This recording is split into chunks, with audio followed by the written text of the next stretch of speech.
नमस्कार, मैं हूं सुरेश चौहान के और आप देख रहे हैं बिंदास बोल। बिंदास में हम आपके सामने आज मुद्दा लेकर आए हैं। हम आपको आज पूछ रहे हैं कि आखिर न्याय की लड़ाई लड़ने वाले सुदर्शन का तेलंगाना राज्य में प्रसारण बंद करने की तेलंगाना सरकार की गैर कानूनी जो हरकत है, इसको आप कैसा देखते हैं? हम तो ये देखते हैं कि इसका मतलब ओवैसी डर गया है। ओवैसी बिल में जो छुप के बैठा है पिछले 12 दिन से, अब उसने सुदर्शन के खौफ लेकर वहां पर अपना दबाव यूज करके जिस सरकार को समर्थन वो दे रहा है, उस सरकार के द्वारा गैर कानूनी तरीके से वहां के केबल पर सुदर्शन का प्रसारण बंद करवाया है। लेकिन सूरज के ढकाने से कुछ नहीं होता है। पूरे देश और दुनिया में सुदर्शन के द्वारा ओवैसी के नंगा नाच को हम दिखा रहे हैं और साथ साथ में सारे डीटीएच कनेक्शन और इंटरनेट पर भी हैदराबाद में बहुत बड़ी संख्या में सुदर्शन देखा जा रहा है। आज के अनुमान के अनुसार एक ही दिन में वहां पर केबल बंद करने के बाद कई हजार लोगों ने केबल काटकर डीटीएच का कनेक्शन लिया और इस का निषेध करने के लिए भी तमाम दल, तमाम मीडिया कर्मी सामने आए, क्योंकि ये बात केवल सुदर्शन तक सीमित नहीं है, बल्कि मीडिया के उस आज़ादी के ऊपर ये हमला है जिस आज़ादी के बलबूते ये लोकतंत्र टिका हुआ है। लोकतंत्र के चौथे महत्वपूर्ण स्तंभ के ऊपर होने वाले इस अत्याचार, अन्याय और दमन के विरुद्ध में हम अपना निषेध तो व्यक्त करेंगे ही, हम चाहेंगे कि पूरा हिंदुस्तान, 125 करोड़ जनता भी हमें साथ दे और ओवैसी जैसे गुंडे के खिलाफ आवाज उठाने के लिए हमारा समर्थन करे। आइए, इस पूरे 1 घंटे में हम आपके साथ जुड़े रहेंगे। पहले नजर डालते हैं मुद्दे पर।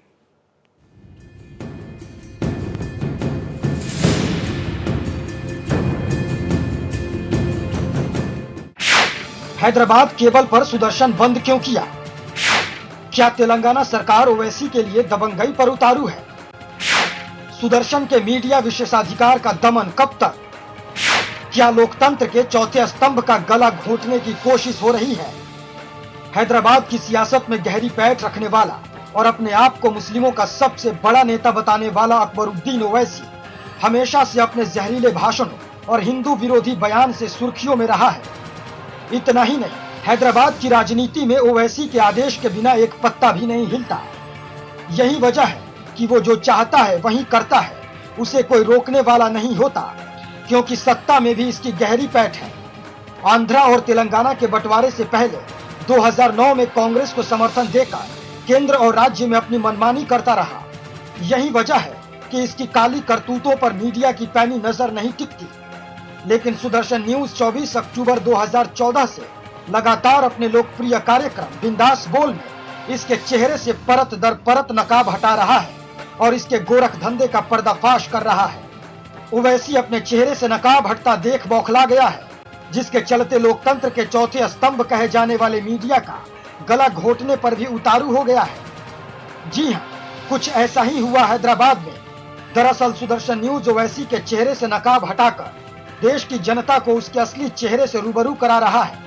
इसे देख वो घबरा गया है और हैदराबाद में केबल ऑपरेटरों को डरा धमकाकर सुदर्शन न्यूज का प्रसारण रुकवा दिया है, जो कि कानूनन अपराध है। मीडिया ही एक ऐसा जरिया है जो देश की जनता के सामने सच परोसने का काम करता है। लेकिन इस ओवैसी ने तेलंगाना सरकार और अपनी धौंस के बल पर सुदर्शन न्यूज का हैदराबाद में केबल पर प्रसारण बंद करवा दिया है। ऐसे में यहाँ पर सबसे बड़ा सवाल ये खड़ा होता है कि क्या ओवैसी के साथ साथ तेलंगाना सरकार भी दबंगई पर उतारू है? Bureau report, Sudarshan news. अर्थात हमने यहाँ पर यह भूलना नहीं चाहिए हिंदुस्तान ने कि ये तेलंगाना सरकार का मुख्यमंत्री वो है जिसकी बेटी तेलंगाना को भारत का हिस्सा मानने से इनकार करती है। वो कहती है कि कश्मीर और तेलंगाना अर्थात तब की निजाम की ये रियासत हिंदुस्तान का हिस्सा नहीं थी, इसको जबरन हिंदुस्तान में लाया गया था। ऐसे बाप के राज मानने वाली बेटी का बाप वहां मुख्यमंत्री है, लेकिन वो बाप ये ना समझे कि मुख्यमंत्री हो गया मतलब वो तेलंगाना उसके बाप का है। यह हिंदुस्तान का अविभाज्य अंग है और उस अविभाज्य अंग के लिए हिंदुस्तान का हर व्यक्ति अपना खून का आखिरी कतरा तक लगाने के लिए हमेशा तैयार रहता है। तो उस तेलंगाना पर ऐसी दबंगाई के साथ लोकतंत्र का गला घोटने के इस आज के विषय में हमारे साथ 2 अतिथि भी जुड़े रहेंगे। हमारे साथ है मयंक जैन, जो वरिष्ठ पत्रकार हैं और indiatomorrow.co इस वेब जर्नल के एडिटर इन चीफ है। हमारे साथ सुभाष जी जुड़े रहेंगे। सुभाष सिंह जी, आपका भी स्वागत है। सुभाष जी लीड इंडिया इस संस्था का काम करते हैं और साथ में न्यूज़पेपर्स और मैगजीन्स के एसोसिएशन के अध्यक्ष भी हैं। मैं आप दोनों का बिंदास में स्वागत करता हूं और पहली प्रतिक्रिया मयंक जी से चाहता हूं। मयंक जी, देखिए, ये जो भी हो रहा है तेलंगाना में इस वक्त, ये कोई इसमें अचरज की बात नहीं है, क्योंकि जो केसीआर की सरकार है, जो तेलंगाना में जो सरकार है, उसको एमआईएम एक टूल की तरह यूज कर रही है। और जो उसका जो लार्जर एम है इस्लामिक फंडामेंटलिज्म को स्थापित करने का, जैसे उसकी जो मदर ऑर्गेनाइजेशन थी, उसका नाम भी मजलिस इत्तेहाद उल मुस्लिमीन था, जो 1926 में बनी थी। और उस ऑर्गेनाइजेशन में उस वक्त जो आइडियोलॉजी थी, वही उसी प्रकार की जो संस्था है, ये 1956 में बनी, ऑल इंडिया मजलिस इत्तेहाद उल मुस्लिमीन, जब क्योंकि एमआईएम तो बैन हो गई थी। तो ये बहुत इंपॉर्टेंट बात है कि वही एमआईएम दोबारा से बॉन्ड हुई, जिसमें रजाकार थे, जिन्होंने अटैक किए, जिन्होंने बहुत सारी औरतों के रेप किए, वहाँ पर बहुत बहुत कत्लेआम हुआ, जो हैदराबाद स्टेट था। तो आज वही चीज़ रिवाइव करने की कोशिश की जा रही है और केसीआर को एमआईएम एक टूल की तरह इस्तेमाल कर रही है। और केसीआर जो हैं वो इन वोट्स के लिए एक राजनीति ऐसा गंदा खेल खेल रहे हैं और मीडिया के ऊपर दमन कर रहे हैं। जो मीडिया इस चीज़ को उजागर करना चाहती है, जो बात हम इस चैनल पर कह रहे हैं, वो अधिकांश मीडिया नहीं बोल पाती है ये चीज़ें। जो चैनल इस बात को कह रहा है, उसको केबल के द्वारा रोकने की एक इमरजेंसी लगाई गई है।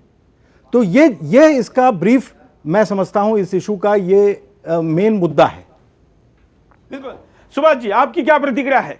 देखिए, सबसे पहले तो मैं आपको बहुत बहुत बधाई दूंगा, सुदर्शन को बधाई दूंगा इस बात के लिए कि पिछले 10 दिनों से आप लोगों ने जिस तरीके से ओवैसी के नंगे नाच को जो है सामने, पूरे देश के सामने आपने रखा है। कुछ ही मीडिया इस देश के अंदर है जो इस तरह का हिम्मत दिखा पा रही है आज के दौर में।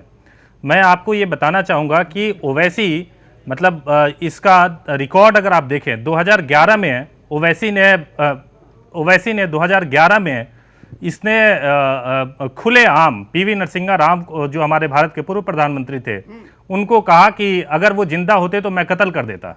उनको भ्रष्टाचारी, चोर, नामर्द, ना जाने कैसे कैसे शब्दों का इस्तेमाल करा।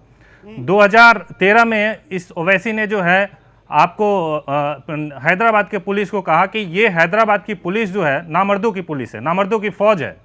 और इस तरह का व्यक्ति जो राजनीति में है, इस तरह की बयानबाजी करता है और उसको एक चैनल अगर उठाता है तो उसको बैन कर दिया जाता है। वहाँ की सरकार, वहाँ की पॉलिटिकल पार्टी इस तरह के राजनीतिज्ञों से समर्थन पाने के लिए और उनका समर्थन लेने के लिए इन्हें प्रोत्साहित करते रहते हैं। ये दुर्भाग्य की बात है। स्तर पर राजनीति गई है कि चंद वोटों के समर्थन के लिए वो मीडिया का भी गला घोटने को तैयार है। कई कॉलर हमारे साथ जुड़े हैं। हमेशा की तरह हम कॉलर को कहेंगे कि बेखौफ होकर अपनी बात को रखिए, क्योंकि बात लोकतंत्र के चौथे स्तंभ की है। कॉलर, जय हिंद। जी सर, बोलिए, क्या कहना है आपको? जी सर, मैं ललित भारद्वाज बोल रहा हूँ, रायगढ़ छत्तीसगढ़ से। हाँ सर, मेरा निवेदन ये था आपसे कि जो ये पिछले 2.5-3 साल से जो ये जहर उगल रहा है, उससे पहले से भी इसमें मतलब कांग्रेस का भी हाथ है। आप देखेंगे कि ये जो कांग्रेस की जो सोनिया गांधी है, राहुल गांधी, इनके साथ भी इसके काफी बार हमने जो है इनको टीवी पे देखा है।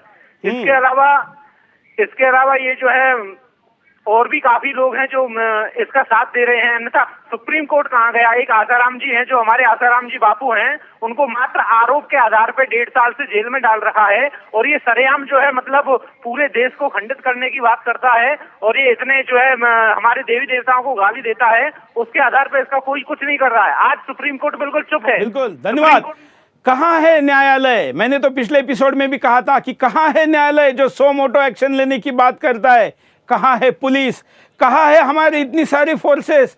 कहाँ है सरकार जो कि इसके नंगे नाच को तो रोक नहीं पा रही है, लेकिन अब मीडिया के दमन के बारे में भी कुछ बोलने को तैयार नहीं। लेकिन आज मैंने जैसे पहले एपिसोड में कहा था कि हमको पता है कि हमको पहला कदम चलना होगा, बाद में लोग साथ में आएंगे। कई लोग अब साथ में आने लगे हैं, कई दलों के लोग भी बोलने लगे हैं और मीडिया वाले भी बोलने पे मजबूर है। कई टीवी चैनल अब इसको लेकर कार्यक्रम तो कर रहे हैं, लेकिन इसका भाषण का बाइट कोई नहीं दिखा रहा है। लेकिन वो हिम्मत हम लगातार तब तक जारी रखेंगे जब तक इसके खिलाफ कार्रवाई नहीं होती। अगले कॉलर, जय हिंद। नमस्कार सुरेश जी, मैं आकाश चौधरी बोल रहा हूँ रुद्रपुर उत्तराखंड से। बोलिए। ये बात वही होगी कि खिसियानी बिल्ली खंबा नोचे। मैं तो यही कहूंगा कि अब उसे जो है खंबा नोचने को भी नहीं मिलेगा, उसे जेल की सलाखें नोचने की आदत डाल लेनी चाहिए। दूसरी बात, आपकी इस मुहिम का असर नेताओं को भी पड़ने लगा है। कल पूर्व गृह मंत्री सुशील कुमार शिंदे की बेटी ने कहा कि इसको पाकिस्तान भेज देना चाहिए। ये इसकी पार्टी का जो प्रीति है शिंदे की हम बाइट भी यहाँ पर दिखाएंगे। उसने क्या कहा, पूर्व गृह मंत्री सुशील कुमार शिंदे, उनकी बेटी ने यह प्रतिक्रिया दी थी। हम वो बाइट भी आपको दिखाएंगे, और भी कई बाइट हमारे पास आई है, उसको भी दिखाएंगे। लेकिन कॉलर के पास चलते हैं। जय हिंद, बोलिए क्या कहना है आपको। हाँ भाई साहब। हाँ, मैं सुब्रत भारद्वाज बोल रहा हूँ बुलंदशहर से। बोलिए बोलिए। ये जो ओबीसी ये जो है बोल रहा है, इसके लिए जो है राष्ट्रद्रोह का मुकदमा लगाना चाहिए इस पर। हाँ, क्योंकि ये हमारे देवी देवताओं का, महापुरुषों का अपमान कर रहा है, इसलिए इस पर। और देवी देवताओं के साथ साथ देश को भी नहीं छोड़ रहा है, देशवासियों को भी नहीं छोड़ रहा है। 125 करोड़ को आपस में भिड़ाने की इसकी चाल, हिंदुस्तान के खिलाफ युद्ध भड़काने की इसकी नीति है। हम आपको प्रीति शिंदे की बाइट दिखाते हैं, जिसने सुदर्शन की इस अभियान की से प्रेरित होकर एक बात को कहा था। वो सिर्फ एमआईएम को लेके नहीं था, लेकिन अगर ऐसी कोई भी पार्टी हो हमारे देश में जो देश के विरोध में, जिसके लीडर्स देश के विरोध अगर स्पीच करते हैं, जो कम्युनलिज्म लोगों में लाते हैं, जो लोगों में हेट स्पीचेस देते हैं और हमारी सेक्युलर कंट्री को डिवाइड करने की कोशिश कर रहे हैं, तो बेशक वो एंटी नेशनल। लेकिन मैंने कुछ गलत नहीं कहा है। एज एन इंडियन मुझे ऐसा लगता है, क्योंकि मैं कोई रिलीजन में बिलीव नहीं करती हूँ, और एज एन इंडियन मुझे लगता है कि उनके स्टेटमेंट्स, उनके स्पीचेस एंटी नेशनल है। और ऐसी अगर कोई भी पार्टी हो जो हमारे देश के सेक्युलर फैब्रिक को डिस्टर्ब कर रही है और कम्युनलिज्म और हेट्रेड लोगों में फैला रही है, तो बिल्कुल बेशक वो पार्टी एंटी नेशनल है और बैन होनी चाहिए। मयंक जी के पास चलता हूँ। मयंक जी, प्रीति शिंदे ने भले ही राजनीतिक मजबूरी में क्यों ना हो, क्योंकि 10,000 वोटों से इस बार वो केवल जीत कर आई, और उनको पता है कि अगली बार क्या होने वाला है, क्योंकि वहाँ पर जिस प्रकार से पॉपुलेशन बढ़ रही है, उसके बाद अगले बार चुन के आने की संभावना उनको नहीं है। 20 मजबूरी भी ने क्यों ना कहा हो, लेकिन बोला है तो। लेकिन बाकी राजनेता आगे क्यों नहीं आते। मयंक जी, देखिए, ऐसा है कि ये एक नया फिनोमिनन शुरू हुआ है इंडियन पॉलिटिक्स में कि अब मुस्लिम फंडामेंटलिस्ट जो हैं वो सेक्युलर पार्टीज के स्मोक स्क्रीन के पीछे नहीं छुपेंगे, वो अब खुद सामने आ रहे हैं। इसलिए कांग्रेस को नुकसान होगा, और भी जो दूसरी सेक्युलर पार्टीज हैं उनको नुकसान होगा, क्योंकि उनकी स्मोक स्क्रीन की अब उनको जरूरत नहीं है। एमआईएम जैसी पार्टी अब खुद ग्रो करेगी, और उनकी पॉपुलेशन और डेमोग्राफिक चेंजेस जो इंडिया में जगह जगह पर हुए हैं, उनके पास काफी सारे ऐसे कॉन्स्टिट्यूएंसीज हैं जहां पर वो जीतने की कोशिश कर सकते हैं। तो इसलिए जो ये सेकुलर पार्टीज हैं, इनके लिए खतरा मंडरा रहा है। जैसे ही उनको अब लगा कि ये जो सो कॉल्ड सेकुलर पार्टीज हैं, इनमें अब दम नहीं रहा, तो अब वो खुद अपना असली एजेंडा लेकर सामने आएंगे। बिल्कुल। अब दूसरी प्रॉब्लम यह है कि जो सामने वाले लोग हैं, जो पॉलिटिकल पार्टीज का रिएक्शन नहीं आता, वो इसलिए नहीं आता क्योंकि वो कम्युनिस्ट स्लोगन्स और सेकुलर स्लोगन्स के खुद विक्टिम्स हैं। उनको ऐसा लगता है कि देखिए, ये तो मल्टी कल्चरल सोसाइटी होनी चाहिए, सेकुलरिज्म होना चाहिए, और हम तो इन बातों को नहीं मानते। आप इन बातों को नहीं मानते, लेकिन वो तो मानता है ना। हाँ। तो उसकी आइडियोलॉजी को आपको समझना पड़ेगा, आपको समझना पड़ेगा कि उसकी विचारधारा क्या है। वो कोशिश नहीं है। अब ये क्या बोलते हैं, आजकल बड़ा फैशनेबल हो गया है, जो नेशनलिस्ट पार्टीज हैं उनमें भी कुछ लोग ऐसा बोलते हैं, ये तो पोस्ट आइडियोलॉजी सोसाइटी है, इसमें तो अब आइडियोलॉजी की जरूरत ही नहीं रहेगी। जैसे नेहरू ने कहा था ना ये आजादी मिलने के बाद कि अब तो वॉर ही नहीं होगी, अब तो सब नॉन वायलेंस हो गया, क्योंकि इंपीरियलिज्म खत्म हो गया। ये गलती खाया था नेहरू, वो चाहते थे आर्मी को ही डिसबैंड कर दिया जाए। लेकिन ये कोई मॉडर्नाइजेशन और मॉल कल्चर की वजह से कोई पूरा इंडिया पोस्ट आइडियोलॉजी सोसाइटी नहीं हो गया है। बिल्कुल। जो एक बहुत बड़ा सेक्शन है, जो फंडामेंटलिस्ट लोग हैं, वो अपनी आइडियोलॉजी को परस्यू कर रहे हैं। तो इसलिए आपको अपनी जड़ों पे जाना पड़ेगा। आपको अपनी वॉरियर स्पिरिट जो थी, जिस तरह से आपने डिफेंड किया था इस देश को, जिस वॉरियर स्पिरिट से जो आपके राजपूताना ने डिफेंड किया था, जो मराठा ने डिफेंड किया था, जो सिखों ने डिफेंड किया था, वो वाली स्पिरिट आपको रिवाइव करनी पड़ेगी। लेकिन वो स्पिरिट तो कहीं दिख नहीं रही है।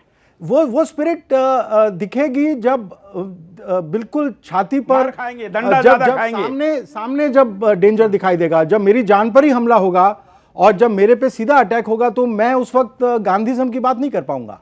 हाँ, मतलब जब खुद डंडा खाएंगे तब सुधरेंगे। अभी सुदर्शन पे कार्रवाई हुई इसलिए नहीं जागेंगे।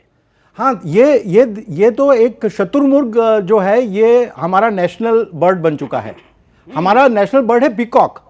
जो मोर है वो तो सांप को ऐसे पकड़ लेता है, और शतुरमुर्ग जब होता है वो अपनी गर्दन को छुपा लेता है रेत के अंदर जब सामने से खतरा आता है। तो हमारा ये एटीट्यूड ऑस्ट्रिच लाइक हो गया है।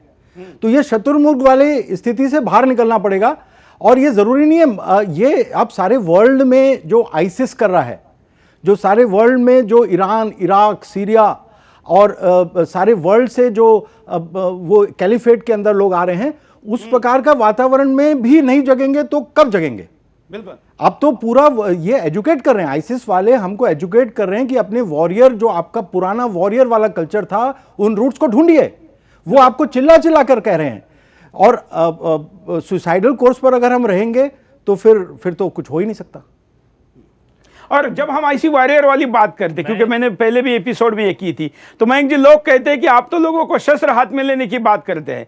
हम तो कह रहे हैं कि आपके हर काम में शौर्य को साथ लाइए, हिम्मत को लाइए, पुरुषार्थ को लाइए। देखिए, जो सेल्फ डिफेंस का जो लॉ है कॉन्स्टिट्यूशन के अंदर, वो एक बहुत पुराने ब्रिटिश लॉ पे आधारित है कि हर आदमी का घर उसका एक कासल है, और उसको डिफेंड करने के लिए पूरी ताकत वो लगा सकता है। ये उसको कानूनन ये सेल्फ डिफेंस के हमारा घर हमारा कासल है। केवल ये चैनल का सवाल नहीं है, हम सबके घर, हम सेल्फ डिफेंस के लिए कुछ भी कर सकते हैं। अपनी जान बचाने का अधिकार दिया है हमको, अपने धर्म को बचाने का अधिकार दिया हुआ है। वैसे देश को बचाने का कर्तव्य दिया है, और उस कर्तव्य को पूरा करने के लिए हमें सब कुछ छोड़कर आगे आकर देश बचाने के लिए इस मुहिम में जुड़ना चाहिए। कॉलर के पास चलते हैं। जय हिंद। हेलो, बोलिए। हाँ सुरेश जी, नमस्कार, जय हिंद। क्या कहना है आपका? अशोक पांचाल, दिल्ली सादरा से बोल रहा हूँ। बोलिए। हाँ सुरेश जी, मैंने सुना था कि भाई शेर जो है मांस के अलावा कुछ नहीं खाता।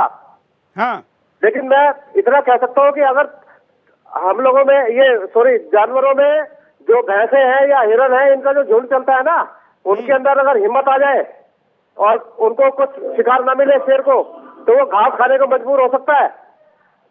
यही बात मैं अपने हिंदुओं को समझाना चाहता हूँ। धन्यवाद। अपने आप कब तक खुद को भैंसों कहोगे? कब तक खुद को भैंसों कह के भैंसों जैसा हम व्यवहार करेंगे? धन्यवाद। अगले कॉलर के पास चलते हैं। जय हिंद। जय हिंद। बोलिए। सर मैं हैदराबाद से बात कर रहा हूँ, गोल्ड मलकपेट से।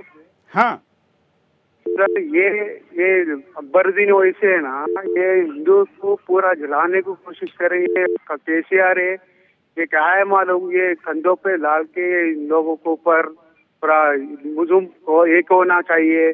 केसीआर भी क्या कर रहा है, सपोर्ट दे रहा है इन लोगों मुसलमानों को, ये अकबरुद्दीन ओवैसी को। अब हिंदू देवताओं को गाली देना है, ये भाग्य लक्ष्मी माता देना है, ये अच्छी नहीं है साहब।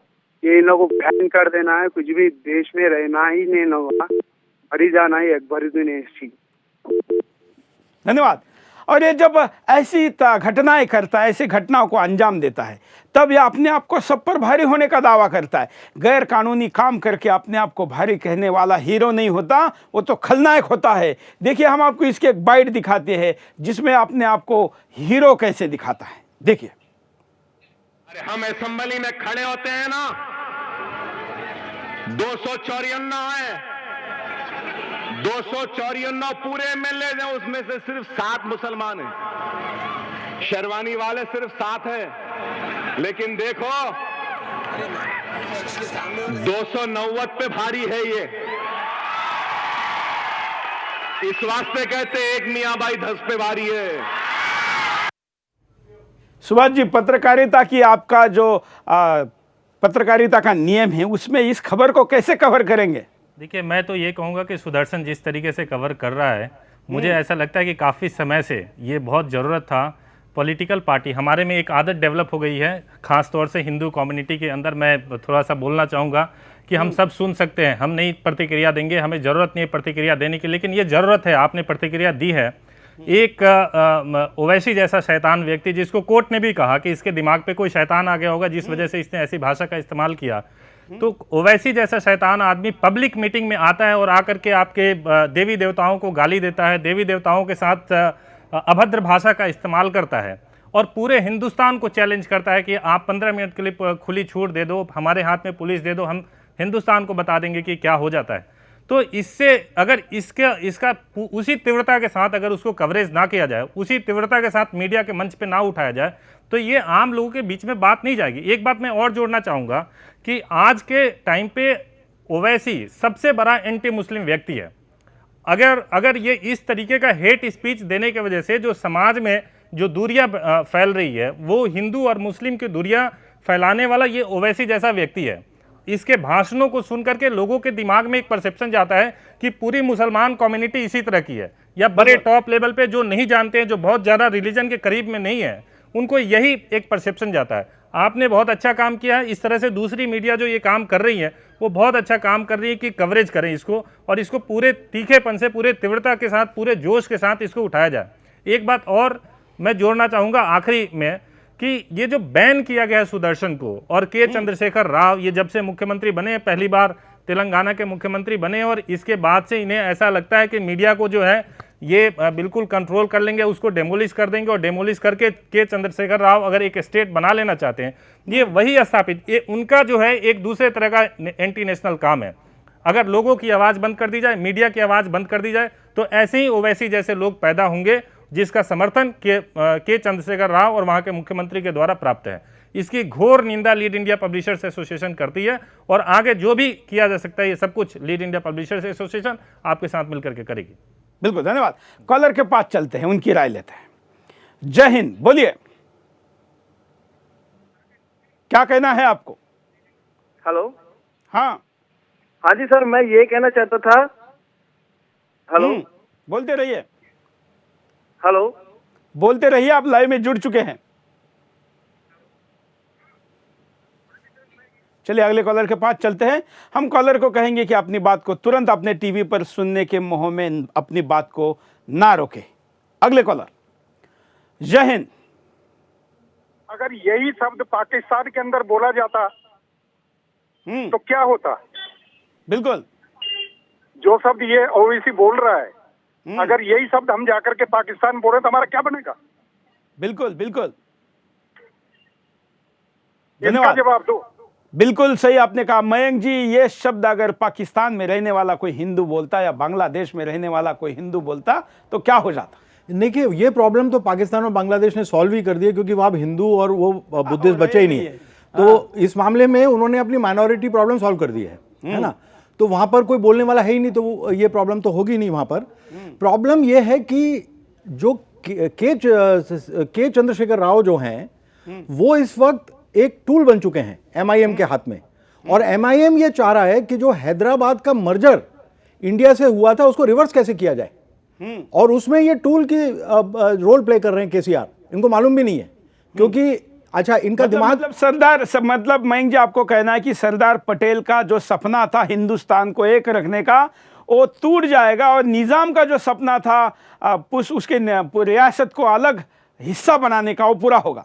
हाँ, ये इसी दिशा के अंदर ये लोग जा रहे हैं। और जिस तरह से वो इसकी स्ट्रेटेजी बना रहे हैं, वो ये भूल रहे हैं कि वहाँ पर एट्रोसिटीज कितने हुए थे, कितने हजारों लोग वहाँ पर मारे गए थे जब राज था रजाकार्स का। और उनको नहीं भूलना चाहिए, जो कासिम रिजवी जो इस संगठन का हेड था, एंड में उसको अरेस्ट किया था सरदार पटेल ने जब कार्रवाई की थी, और उसके बाद कासिम रिजवी को पाकिस्तान भेजा गया था।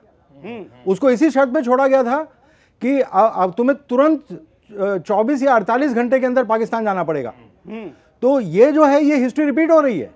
ये वही लोग हैं, ये वही आइडियोलॉजी के लोग हैं।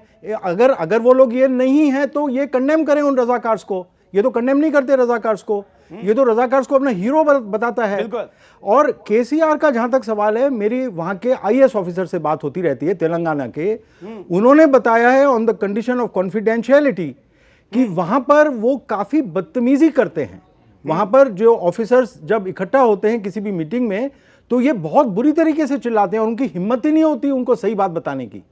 तो केसीआर को चढ़ गई है, पावर की चढ़ गई है, और इतनी बुरी चढ़ी है कि और कुछ दिखाई नहीं दे रहा। पहली बार पावर मिली है, वो समझ नहीं पा रहे हैं उसका क्या करें, और ये एक बहुत अच्छा साइन नहीं है केसीआर के लिए। तो इसलिए ये देश के लिए इतना बड़ा खतरा बन रहा है। आपको एक बात और कहना चाहूंगा कि केसीआर जो हैं वो ममता बनर्जी हैं जो कि तेलुगु बोलती है। ये तेलुगु वाली ममता बनर्जी है, ये तेलुगु स्पीकिंग ममता बनर्जी है। जिस तरह से ममता बनर्जी ने वहां पर वेस्ट बंगाल के अंदर इतने सारे बांग्ला, तो फिर भी मयंक जी हो तो फिर भी महिला है, केसीआर साबित करे कि हाथ में चूड़ियां नहीं है। हाँ, लेकिन सवाल यह है कि जिस तरह से बांग्लादेशी घुसपैठिए वहां पर घुसे हुए हैं वेस्ट बंगाल में, जिस तरह से नेशनल सिक्योरिटी एडवाइजर उनको वहां पर जाना पड़ा, जिस तरह से वहां मदरसों में जिस तरह से वहां पर ब्लास्ट हुए, जिस तरह से टेररिस्ट घूम रहे हैं, कितने सौ टेररिस्ट वहां पर फ्रीली घूम रहे हैं। तो वो जो सारी चीजें हैं, इंडोक्ट्रिनेशन हो रहा है वहां पर इलीगली, और उसके बाद वहां पर एक्सप्लोसिव्स बनाए जा रहे हैं, वो सब ममता बनर्जी के सिस्टम में बड़ी ढील दी गई थी। अब वो प्रूव हो चुका है और काफी सेंट्रल गवर्नमेंट को इंटरवेंशन लेना पड़ा डायरेक्टली। अब वो स्थिति जो है अब वो हैदराबाद की होने वाली है। मेरी एक बहुत सीनियर सिक्योरिटी एक्सपर्ट, आपको पता होगा, आप और हमने बैठ के करीब 5 साल पहले कहा था कि बंगाल में क्या होगा, वो बंगाल में आज हो रहा है। हमने तब भी कहा था कि हैदराबाद में क्या होने वाला है। हैदराबाद में अभी सब चीजें सामने नहीं आई है, लेकिन इस देश के जितने आतंकवादी पकड़े जाएंगे उनका सबसे ज्यादा लोगों का संबंध हैदराबाद से होगा। ये बात हमने आजमगढ़ की बात करते समय की थी, आपको याद होगा, करीब 4 साल पहले। आज वो दोबारा हो रहा है, लेकिन उसके खिलाफ बोलने वाले मीडिया का मुंह बंद करने का काम अगर वो सीधे सीधे नहीं कर सकते तो गैर कानूनी तरीके से छुपके से वहां के केबल को बंद करके करें।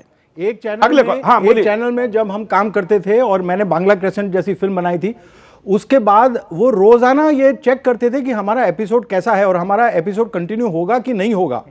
तो हमारे जैसे पत्रकारों पे इमरजेंसी है, जैसे आपके चैनल पर इमरजेंसी है, तो हमारे जैसे पत्रकारों पे भी इमरजेंसी है। हमको अपनी बात कहने के लिए मेन स्ट्रीम मीडिया अलाउ ही नहीं करता।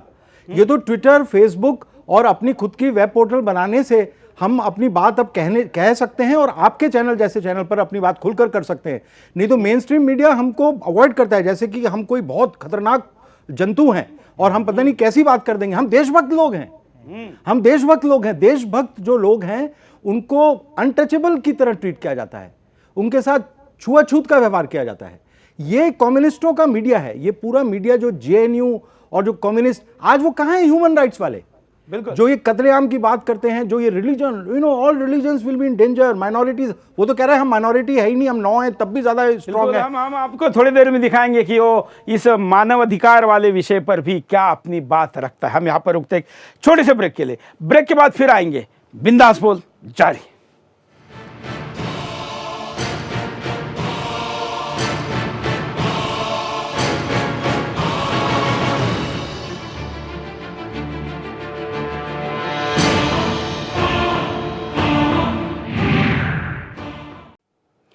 ब्रेक के बाद आपका एक बार फिर से स्वागत है। आप देख रहे हैं बिंदास बोल, और बिंदास में हम आपके सामने मुद्दा लेकर आए हैं। एमआईएम के नंगा नाच के सीरीज में हम लगातार आपके सामने इस कार्यक्रम को लेकर आए हैं। 14 दिन हो गए मैं दिल्ली में रहकर इस कार्यक्रम को लगातार आपके सामने पेश कर रहा हूं, और एमआईएम के नंगा नाच के तमाम उदाहरण हम आपके सामने दे रहे हैं। लेकिन इसमें एक नई कड़ी जुड़ी है जो हमें अपेक्षित था वैसे हुआ है, और वो कड़ी यह है कि हैदराबाद में चैनल का प्रसारण गैर कानूनन तरीके से दबंगई के साथ वहां के सरकार ने केबल ऑपरेटर पे दबाव बनाकर बंद किया है। लाखों फोन अब तक हैथवे के नेटवर्क में गए हैं, कॉल सेंटर में गए हैं, लेकिन अभी भी वहां पर चैनल शुरू नहीं हुआ है। आखिर ये क्या तकनीक होती है और कैसे ये सब कुछ संभव होता है, देखिए।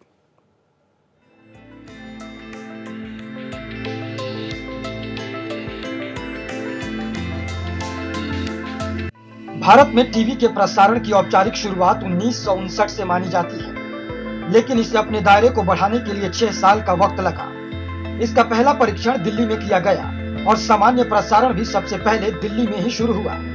फिर 7 साल के बाद बंबई और अमृतसर में टीवी ने अपनी पहुंच बनाई। 1975 तक देश के 7 शहरों तक टीवी की पहुंच हो चुकी थी। आज भारत के हर राज्य और गांव तक टीवी ने अपनी मजबूत पकड़ बना ली है। आज टीवी पर सबसे ज्यादा न्यूज चैनल देखे जाते हैं, क्योंकि भारत का हर नागरिक जानना चाहता है कि उसके मोहल्ले, क्षेत्र, राज्य और देश में क्या कुछ नया चल रहा है। न्यूज चैनल ही सरकार की नई सुविधाओं से लोगों को जोड़ते हैं, लेकिन कैसे कोई खबर एक जगह से चलकर देश के कोने तक पहुंचती है, कैसे केबल का प्रसारण होता है, हम आपको इससे रूबरू कराएंगे। चैनल से खबर या कार्यक्रम बनकर कार्यालय के पीसीआर तक पहुंचता है, जहां से इसे ऑन एयर करने के लिए ब्रॉडकास्टिंग डिस्ट्रीब्यूटर कंपनी तक पहुंचाया जाता है। ब्रॉडकास्टिंग कंपनी इसे अपलिंकिंग की प्रक्रिया से सैटेलाइट तक पहुंचाती है, जिसके बाद सैटेलाइट कार्यक्रम को उन कंपनियों को भेजता है जिन्हें चैनल पैसा देता है प्रोग्राम को लोगों के घरों तक पहुंचाने के लिए। इन कंपनियों को केबल डिस्ट्रीब्यूटर कंपनी भी कहा जाता है। फिर ये डिस्ट्रीब्यूटर कंपनियां अपने ग्राहकों तक प्रोग्राम को पहुंचाती हैं। किसी प्रोग्राम को चैनल के पीसीआर से लोगों के घरों तक पहुंचने में 6 से 7 सेकंड का वक्त लगता है। Bureau report, Sudarshan news. तो हम जो सैटेलाइट से सिग्नल भेजते हैं वो केबल ऑपरेटर अपने यहाँ रिसीव करता है और आपके घरों में भेजता है, और डीटीएच पर एक ही जगह रिसीव होता है और देश में सब जगह पर भेजा जाता है। इसलिए हैदराबाद में इसने केबल पर भले ही बंद किया हो, लेकिन वहाँ पर जो लाखों कनेक्शन है, Tata sky, Videocon, dish TV या बिग टीवी, सारे डीटीएच पर सुदर्शन है। वहाँ पर अपनी बात हम दम के साथ कह रहे हैं। भले ही केबल पर इसने बंद किया हो, वहाँ पर इंटरनेट पर देखने वालों की संख्या भी बहुत बड़े तादाद में है। लेकिन फिर भी एक भी टीवी अगर बंद हुआ है तो भी ये लोकतंत्र पर हमला है। लेकिन हैदराबाद में तो लाखों टीवी बंद किए गए हैं केवल सुदर्शन के डर से, सुदर्शन के खौफ से। मयंक जी, क्या ओवैसी डर गया है? इसका ये सिम्टम नहीं है? हाँ, जब तक उसको ये लग रहा था कि इस पब्लिसिटी से उसको फायदा हो रहा था, तब तक वो चुप होगा। लेकिन जब उसको मालूम पड़ा कि अब तो मैं एक्सपोज हो रहा हूं और बहुत सारा एक तबका जो देश का है वो मेरे खिलाफ हो जाएगा, तो मेरे लिए इधर उधर जाना भी मुश्किल हो जाएगा, तो उसने सोचा होगा कि अपने मित्र केसीआर के माध्यम से अनऑफिशियली केबल नेटवर्क्स को बंद करवा दिया जाए। ये एक बहुत पुरानी टेक्निक्स हमारी सरकारें अपनाती है, केबल ऑपरेटर्स पे प्रेशर डालकर ये बंद करा देती है अनऑफिशियली। तो ये गुंडागर्दी है, प्रेस की आज़ादी के खिलाफ आक्रमण है और प्रेस को खड़ा होना चाहिए इस आक्रमण के खिलाफ। लेकिन मयंक जी, मैंने आज सारे टीवी चैनल वालों को मैसेज किया कि ये केवल सुदर्शन पर आक्रमण नहीं, कल आपकी भी बारी आएगी, क्योंकि यूपी में पहले कुछ चैनलों के खिलाफ ऐसे हो चुका है। अगर देश में चैनलों का प्रसारण राज्य सरकार स्थानीय लेवल पर दबाएगी तो फिर ये मीडिया की आज़ादी कहाँ रही? बिल्कुल नहीं है आज़ादी। मीडिया के चैनल्स को डायरेक्टली बंद किया जाता है और जो पत्रकार देशभक्ति की बात कहना चाहते हैं उनको बुलाया नहीं जाता। बहुत सारे तरीके हैं इनके पास। लेकिन बाकी चैनल अब तक तो मुझे किसी चैनल ने फोन करके नहीं कहा कि हम आपके साथ हैं, क्योंकि उनको ऐसे कार्यक्रम दिखाने नहीं है इन चैनल्स को, तो उनको प्रॉब्लम होगी नहीं, उनको ऐसा लगता है। क्योंकि उनको ना तो इंटरेस्ट है, उनकी एजुकेशन जेएनयू में हुई है, और ना उनकी भारत की जड़ों में कोई उनको इंटरेस्ट है, ना उनको इस देश में कोई इंटरेस्ट है। वो कंज्यूमरिस्ट कल्चर के लेकिन कुछ राजनीतिक लोगों ने जरूर समर्थन किया है, कई दलों के लोगों ने किया है। मीनाक्षी लेखी ने क्या कहा, हम आपको दिखाते हैं। ओवैसी साहब ने सुदर्शन टेलीविजन को हैदराबाद में बैन कर दिया है, क्योंकि उनके अगेंस्ट में खबर सुदर्शन चैनल ने दिखाया। तो ये तो संविधान के खिलाफ है, क्योंकि आप जो फ्रीडम ऑफ स्पीच की बात करते हैं, उस फ्रीडम ऑफ स्पीच में आपको अधिकार नहीं है बैन करने का। तो हैदराबाद में उन्होंने बैन किस वजह से किया, क्यों किया, उसका जवाब लोकतांत्रिक रूप से वहाँ की जनता देगी जरूर। लेकिन लोकतांत्रिक रूप से जवाब देने की प्रक्रिया 5 साल बाद आती है, और ये जानने के कारण ही सरकार ज़्यादा मस्ती करती है 4.5 साल तक, और फिर आखिरी 5-6 महीने में जाति, धर्म, भाषा, प्रांत, ऐसे विभिन्न कारणों से 4.5 साल के अत्याचारों को भूल जाती है और फिर एमआईएम जैसे लोगों को ही दोबारा लाती है। अगले कॉलर। जय हिंद। ओके, जय हिंद चौहान जी। बोलिए। जय हिंद जी। क्या कहना है आपको? अशोक चौहान बोल रहा हूँ। हाँ। अभी तो 125 करोड़ आदमी देख रहा था, अभी एक सुदर्शन न्यूज दिखाना चालू कर दिया, पूरा हैदराबाद में बंद करा दिया। हाँ। अभी क्या क्या बंद कराएगा मालूम नहीं हो, वो खुद भी बंद हो जाएगा, फिर दोबारा हो। आप कंटिन्यू चलाते रहिए आप। धन्यवाद। हम तो चलाते रहे हैं, चलाएंगे, और तब तक चलाएंगे जब तक इसके खिलाफ कार्रवाई नहीं होती। चुनाव आयोग भी इस विषय पर सोमवार को अपनी बात को रखने वाला है। एक हफ्ते में जवाब देने का उनके ऊपर बंधन होते हुए भी अब तक 12 दिन होने के बाद भी चुनाव आयोग न जाने किस दबाव में है, अब तक अपनी बात को नहीं कहा है। लेकिन आज ओरली उन्होंने कंप्लेंट करने वाले को कहा है कि हम सोमवार को जवाब देंगे। जवाब क्या आएगा मैं आज बता सकता हूं, लेकिन मैं सोमवार की प्रतीक्षा करूंगा, क्योंकि उनके लेटर हेड पर उन्होंने क्या कहा है ये हिंदुस्तान को दिखाने में मुझे ज़्यादा रुचि है। क्योंकि तब पता चलेगा कि हमारी व्यवस्था कितनी खोखली है। अगले कॉलर। जय हिंद। सुरेश जी बोलिए। नमस्ते सुरेश जी, मैं आपसे इतना कहना चाह रहा हूँ कि 15 मिनट की बात करने वाला और दुनिया पे फतेह करने वाला जिसने ये बात कही है, वो आपकी इस मुहिम के सामने महज 14 दिन भी टिक नहीं पाया। ये दर्शाता है कि आपकी कितनी बड़ी कामयाबी है, और हम सब सुदर्शन के साथ है, और हम चाहते हैं कि जल्दी से जल्दी MIM पार्टी पर बैन लगे। कहाँ से बोल रहे हैं आप? हैदराबाद से बोल रहा हूँ सर मैं। हैदराबाद में क्या प्रतिक्रिया है लोगों में?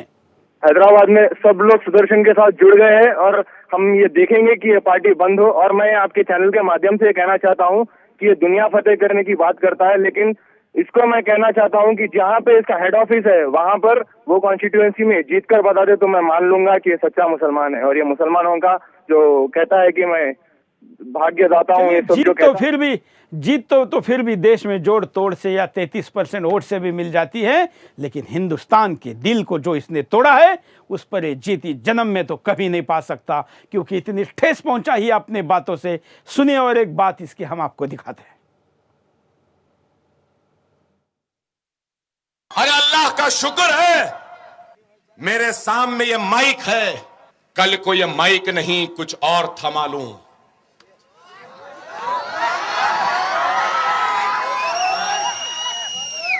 तो हिंदुस्तान की 1000 बरस की तारीख में दुनिया ने उतना खून खराबा ना देखा होगा जो खून खराबा इस मुल्क में हो जाएगा। मैं मयंक जी के पास चलता हूं। मयंक जी, क्या ये बात इसने कही है, हम इसको दिखा रहे हैं, भारत का कोई चैनल इस ऐसे इसके भाषणों के टुकड़ों को नहीं दिखाता, आखिर क्या ऐसा कारण है जिस कारण वो नहीं दिखाते? देखिए, वो उनके अंदर कोई ऐसी राष्ट्रवाद की भावना अगर होती जैसी आपके अंदर है तो उनको पेन होता। प्रॉब्लम यह है कि जो रिफॉर्म मूवमेंट्स जो अंग्रेजों ने इस देश में फैलाए थे, तो उसके बाद हमको हर चीज में अपनी बुराई और अपने दुश्मनों की अच्छाई दिखने लगी। ये एक डिफीटेड सोसाइटी जो होती है उसके लक्षण होते हैं। तो क्योंकि जब हम हार गए थे तो उसके बाद हमारा सब कुछ गलत है और हमारे दुश्मन का सब कुछ अच्छा है, ये हमने इंटरनलाइज कर लिया है अपने अंदर, ये इंटरनलाइज कर लिया अपने सोचने के तरीके में। तो इस वजह से जो है हमको अपनी उनकी बातें सब ठीक लगती हैं। ऐसे ही हमारे चैनल्स जो ये जिस प्रकार की एजुकेशन उनकी है, जिस प्रकार के संस्कार उनके हैं, तो उनको कोई ऐसी वेदना नहीं होती देश के ऊपर कोई मुसीबत आती है तो, बल्कि वो सोचते हैं कि ये लोग क्यों फालतू में परेशान हो रहे हैं। उनको लग्जरी की लाइफ चाहिए, उनको फॉरेन में घूमना है, उनको ड्रिंक्स लेना है, उनको डिस्को में जाना है, उनकी बहुत सारी दूसरी प्रायोरिटीज होती हैं। लेकिन मयंक जी ये कितने सालों तक चलाएंगे? इनका डिस्को तो ISI जैसे यहाँ पर साम्राज्य बढ़ने के बाद वैसे बंद हो जाएगा। तो तब शायद वो डिस्को के लिए लड़ें।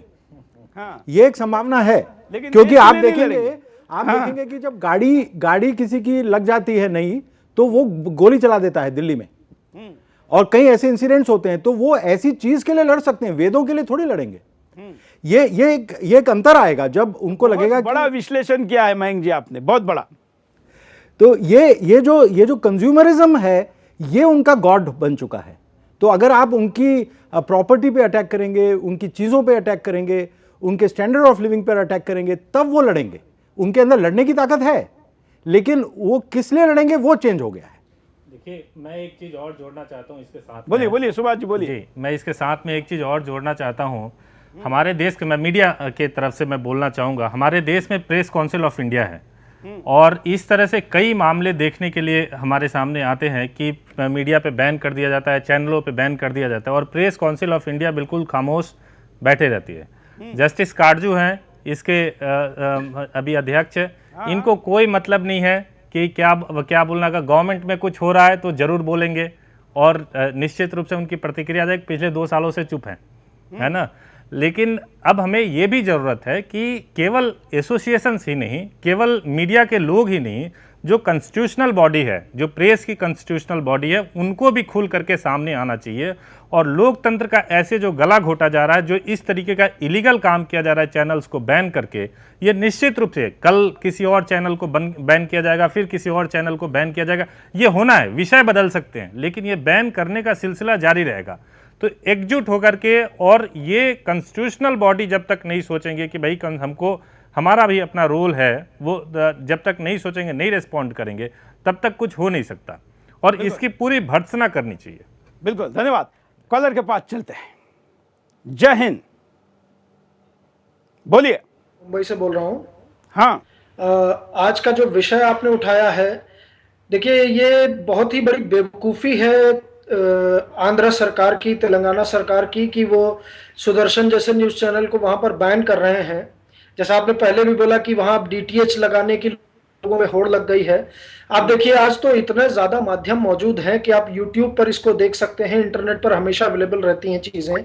तो आप अगर बैन भी कर लें तो कुछ बहुत ज़्यादा बिगड़ने वाला नहीं है मीडिया का। लेकिन आप जिस बात की ओर इशारा कर रहे हैं वो समझने वाली बात है। उसमें सबसे ज़रूरी चीज़ ये है कि आप इस्लामिक फंडामेंटलिज्म के खिलाफ चिल्ला चिल्ला करके बोल रहे हैं। आप देखिए 2 दिन पहले पाकिस्तान के अंदर क्रिश्चियन फैमिलीज को जिंदा जला दिया गया, और जब जलाया गया तो वहां पर चिल्लाया जा रहा था कि इस्लाम खतरे में है। मुझे एक चीज समझ में नहीं आती कि हिंदुस्तान के अंदर इस्लाम कब से खतरे में आ गया। आज के समय में 70 साल हो गए हैं इस देश के अंदर रहते हुए, यहाँ पर मुसलमानों को किस जगह पर अत्याचार सहना पड़ रहा है, मुझे सबसे बड़ी बात तो ये नहीं समझ में आती। यहाँ का पॉलिटिशियन सन 47 से मुसलमान के वोट बैंक के लिए बिछा हुआ है, उनके लिए सारी सुविधाएं, सारी सहूलियतें दे रहा है, और उसके बाद भी अगर ये लोग अपना एक ऐसा फंडामेंटलिस्ट व्यवहार दिखाने को बैठे हुए हैं कि गूगल का एम्प्लॉई जाकर के ISIS ज्वाइन करने को बैठा हुआ है, पढ़े लिखे लोग अगर इस तरीके की ताकतों को समर्थन दे रहे हैं, तो इस्लामिक फंडामेंटलिज्म कहीं ना कहीं तो जिंदा है, और उस पर हमें बहस करने की बहुत सख्त जरूरत है।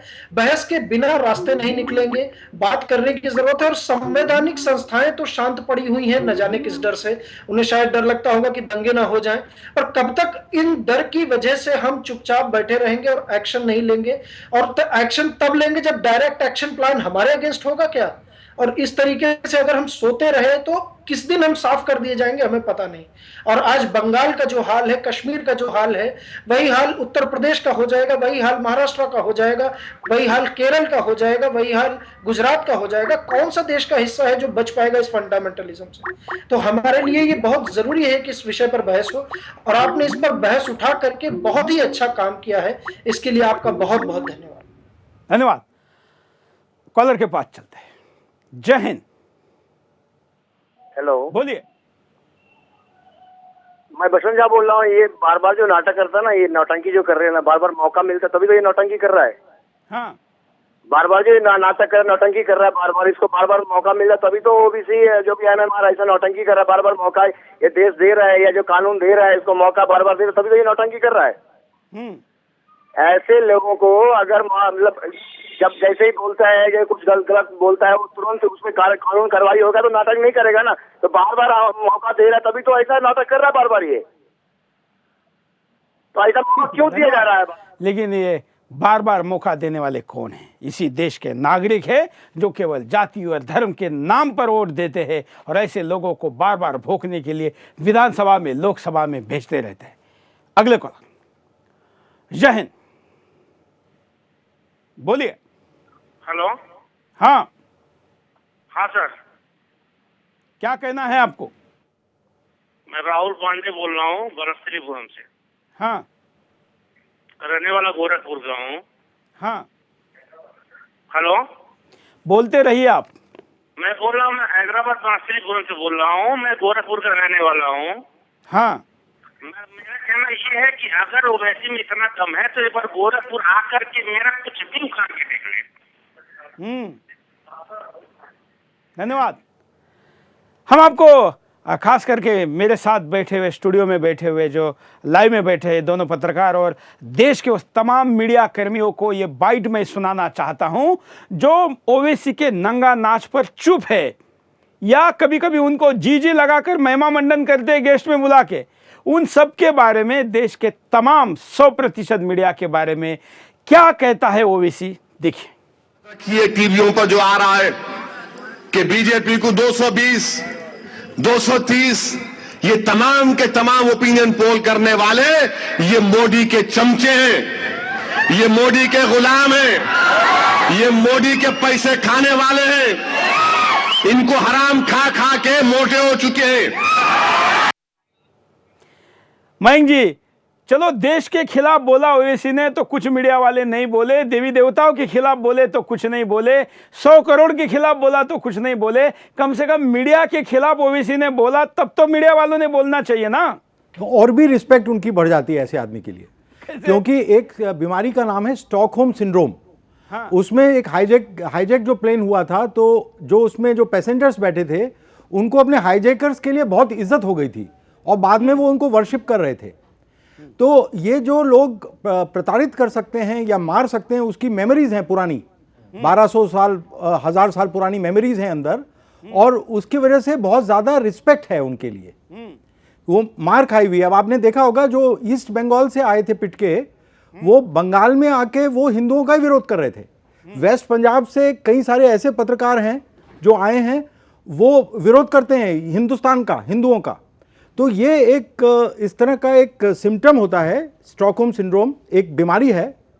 तो उसके अंदर आपको अपना शत्रु जो है, जो आपको पीट सकता है, उसके लिए रिस्पेक्ट होती है। तो हमारे मीडिया जो है वो स्टॉकहोम सिंड्रोम से सफर कर रहा है। 100%। बहुत बहुत बहुत बढ़िया है, बहुत बढ़िया प्रतिक्रिया। हाँ, मैं मुझे ऐसा, ये बिल्कुल सही कहा इन्होंने।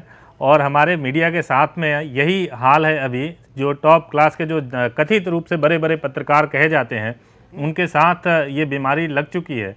और आप ये देखेंगे कि ऐसे मामलों में जहाँ पे उन्हें खुल करके बोलना चाहिए, उस पर उनकी कोई प्रतिक्रिया होती नहीं है।